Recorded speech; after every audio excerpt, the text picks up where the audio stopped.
Nasta'in ala umuri dunya waddin. Assalatu wassalamu ala asyrafil anbiya'i wal mursalin wa ala alihi wa sahbihi ajma'in. Rabbi shrah li sadri wa yassir li amri wahlul 'uqdatam min lisani yafqahu qawli. Raditu billahi rabba wa bil islami dina wa bi Muhammadin nabiyya wa rasula, amma ba'd. Puji dan syukur kepada Allah Subhanahu wa ta'ala, kembali di hari yang mulia ini dengan izin Allah kita bisa mencoba menambah, memantapkan ubudiyah taqwa kita kepada Allah Subhanahu wa ta'ala. Semoga hari-hari kita adalah hari yang terus mendapatkan kebaikan dan peningkatan. Salawat beriringkan salam kepada junjungan alam baginda Rasulullah Muhammad sallallahu alaihi wasallam, juga kepada keluarga dan sahabat beliau sekalian. Ma'asyiral muslimin jamaah Jumat rahimakumullah. Mari sejenak kita mencoba kembali menelaah ke dalam, menelaah kepada apa yang Allah telah berikan kepada kita. Banyak yang Allah telah berikan, tapi apa yang kita harapkan dari apa yang Allah berikan? Barangkali petunjuknya ada pada satu doa yang Rasulullah sallallahu alaihi wasallam ajarkan kepada cucu beliau Hasan bin Ali. Doa yang biasa dibaca di waktu salat subuh setelah berdiri dari i'tidal, maka dibaca namanya doa kunut. Kita meminta 5 hal dalam doa ini. Allahumma dina fiman hadait, kita minta petunjuk. Wa'afina fiman afait, kita minta disehatkan. Wa tawallana fiman tawallait, kita minta pemeliharaan. Wa barik lana fima a'tait, kita minta keberkahan terhadap apa yang Allah berikan kepada kita. Doa yang keempat inilah yang coba kita renungkan lebih dalam. Wa barik lana fima a'tait, ya Allah berikan keberkahan. Fima a'tait, Allah telah memberikan banyak hal, kita minta berkah dalam hal tersebut. Maka salah satu yang kita perlukan adalah keberkahan dalam umur kita, keberkahan dalam hidup kita. Allahumma barik lana fi umrina, ya Allah berikan berkah pada umur kami. Karena kadangkala orang hanya berfikir untuk meminta dipanjangkan umurnya. Padahal yang penting tentu bukan panjangnya umur, tapi yang penting adalah berkahnya umur. Karena kalau panjang umur adalah sesuatu yang begitu penting, tentu makhluk yang paling beruntung di muka bumi ini adalah iblis. Karena dialah yang mendapatkan ijabah dari Allah untuk dipanjangkan umurnya. Sehingga kalau ditanyakan iblis berapa umurnya, tidak ada angka yang bisa menggambarkannya. Tidak ada digit yang bisa menjelaskannya. Karena dia meminta bukan berdasarkan angka, tapi dia meminta berdasarkan fase kehidupan. Iblis berkata kepada Allah, qala rabbi fa'anzirni ila yaumi yub'atsun. Qala fa innaka minal munzirin.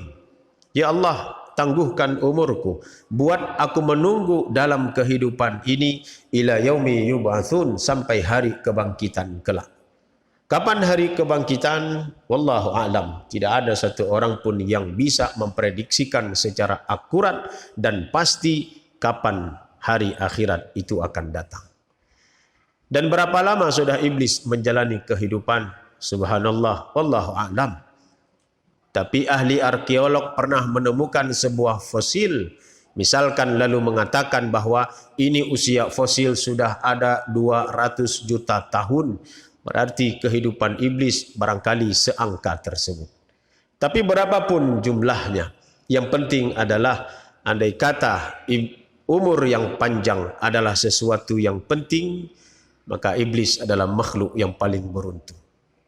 Karena umurnya dipanjangkan oleh Allah. Permintaannya dikabulkan oleh Allah untuk dipanjangkan umurnya. Tapi ternyata apa yang dia lakukan terhadap umurnya, dia berkata kepada Allah, Qala Rabbi fabi'izzatika la'ughwiyannahum ajma'in. Berkata iblis, ya Allah, aku mohon kekuatanmu karena aku tak kuat. Aku mohon kekuasaanmu karena aku tak kuasa. Maka dengan kuasa dan kekuatanmu, la'ughwiyannahum ajma'in. Aku akan menjadi orang yang menjadi sebab terpedayanya manusia.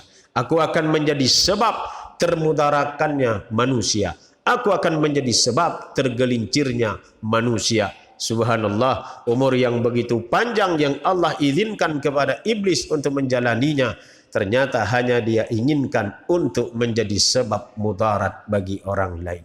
Ada nilainya, tidak ada nilainya. Bahkan dalam surat Al-Baqarah ayat 96, ada satu kisah mengenai orang Yahudi yang bahkan minta diumurkan oleh Allah 1000 tahun. Yawaddu ahaduhum law yu'ammaru alfasanah. Dia minta kepada Allah, panjangkan umurku 1000 tahun. Wa ma huwa bimuzahzihihi minal azabi ay yu'ammar. Sungguh andai kata diijabah, dikabulkan umurnya, dipanjangkan 1000 tahun. Wa ma huwa bimuzahzihihi minal azab ay yu'ammar. Umur yang segitu pun tak akan mampu menghindarkan, mengelakkan, meloloskan dia daripada azab-azab Allah. Andai kata tak pandai dia mengisi umurnya yang panjang tersebut. Maka sekali lagi, ma'asyiral muslimin, sidang yang dimuliakan Allah, apa yang kita butuhkan dalam kehidupan ini adalah wabarik lana fi umrina. Ya Allah, berikan kami berkah dalam umur kami. Sepanjang sejarah ada seorang sahabat, bukan orang Mekah, bukan orang Madinah, tapi orang Yaman. Sayang terlambat beliau masuk Islam. Sayang terlambat beliau berjumpa dengan Rasulullah dan mendapatkan hidayah. Begitu beliau masuk Islam, usia Rasulullah sudah memasuki 60. Dan Rasul hanya hidup sampai usia 63 tahun. Sahabat ini berarti hanya bersama Rasulullah cuma 3 tahun. Dari umur Nabi 60 sampai 63. Sahabat ini adalah sahabat yang sering kita panggil dengan Abu Hurairah. Walau Rasul jarang memanggil beliau dengan nama itu. Rasul lebih sering memanggil beliau dengan Aba Hirrin atau Abu Hirrin. Tapi banyak orang memanggilnya dengan Abu Hurairah. 3 tahun waktu yang singkat. Dibandingkan Abdullah ibnu Abbas yang sejak kecilnya, sejak dia pandai salat sudah berada di dalam rumah Rasulullah sallallahu alaihi wasallam. Berbeda dengan sahabat-sahabat yang lain yang barangkali mengalami puluhan tahun hidup bersama Rasulullah, Abu Hurairah hanya mendapatkan 3 tahun bersama Rasulullah sallallahu alaihi wasallam. Tapi dia isi umurnya dengan keberkahan. Dia menempel Nabi. Apa yang Nabi katakan tak luput dari pendengaran Abu Hurairah. Apa yang Nabi lakukan tak luput dari penglihatan Abu Hurairah. Apa yang Nabi putuskan tak luput dari pengetahuan Abu Hurairah. Maka apa saja yang berasal dari Rasulullah dilihat, didengar, lalu diceritakan kembali oleh Abu Hurairah. Sehingga dalam beberapa riwayat disebutkan tidak kurang dari 5.000-an hadis yang keluar dari mulut Abu Hurairah, menjadi sahabat yang paling banyak menyumbangkan periwayatan hadis terhadap Rasulullah. Padahal hanya 3 tahun bersama Rasulullah. Apa maknanya? Singkat tapi penuh dengan keberkahan. Bahkan ada seorang sahabat yang masuk Islam di waktu duha, sehingga dia belum wajib salat subuh karena sudah lewat waktunya.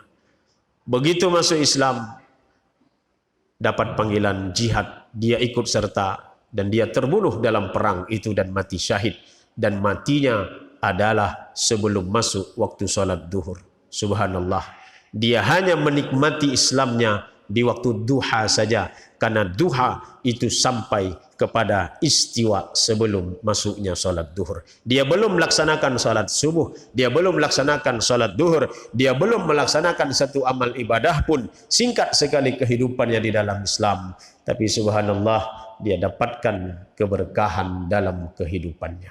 Ma'asyiral muslimin, sidang jamaah Jumat rahimakumullah. Pada satu ketika, mungkin sekitar 3 tahun yang lalu, di Masjid Kampung Jawa, Masjid Muwahhidin, ada seorang anak muda yang datang ke masjid tersebut, salat di masjid tersebut, badannya bertatu, penuh dengan tatu. Ketika ditanyakan dari mana asal, dia jawab dari Gorontalo.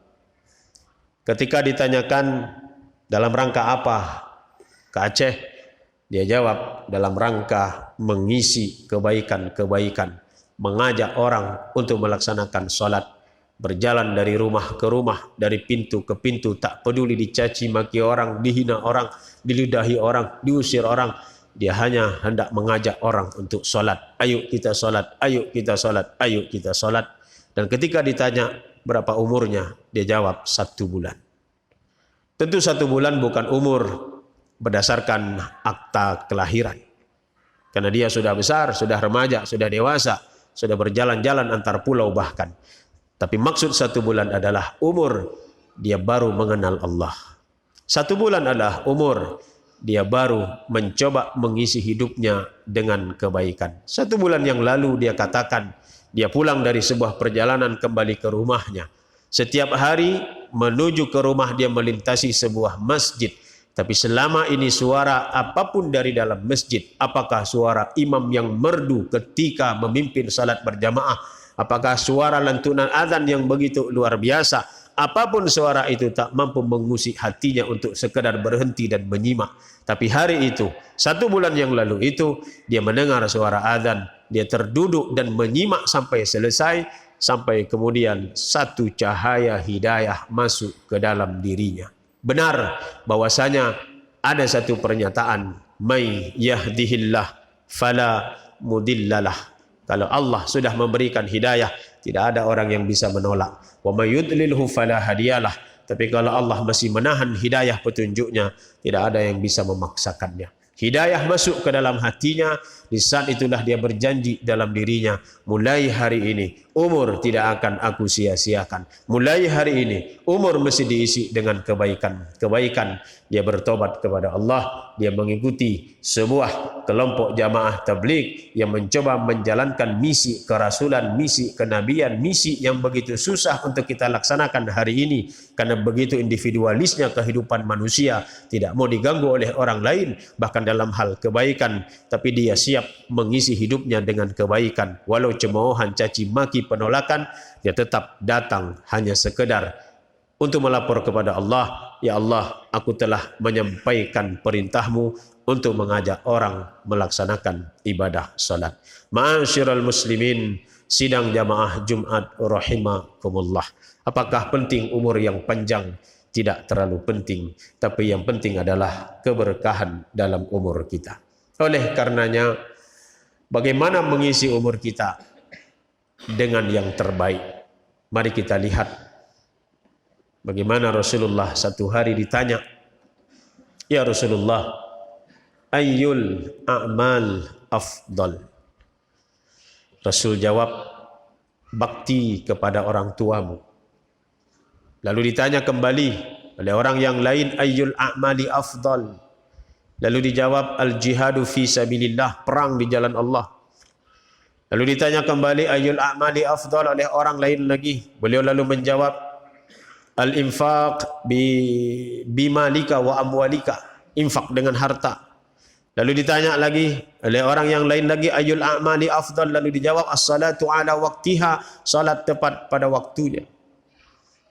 Pertanyaan yang sederhana, ayyul a'mali afdal. Afdal ismut tafdil, bentuk superlatif, yang paling baik. Biasanya jawaban yang paling baik hanya satu, yang paling bagus hanya satu, yang paling pintar hanya satu. Tapi kali ini Rasul menjawab 4 pertanyaan yang paling baik dengan jawaban yang berbeda.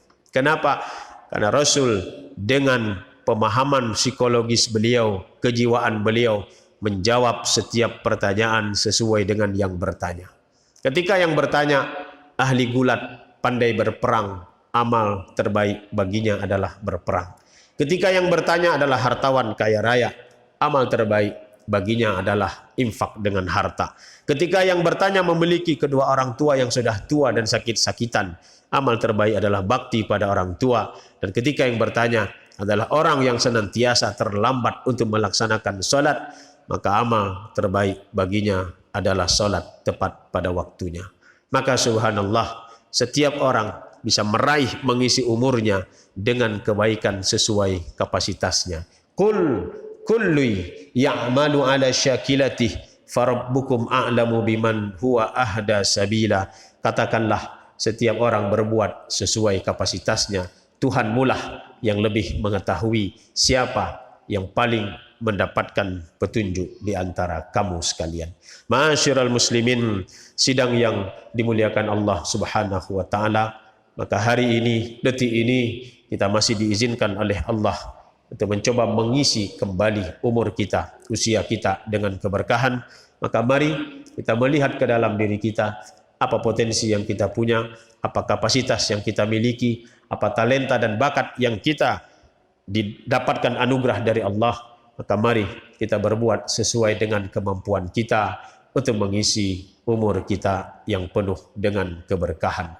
Kalau Ali adalah seorang yang ahli berpedang, maka peperangan selalu beliau ikuti.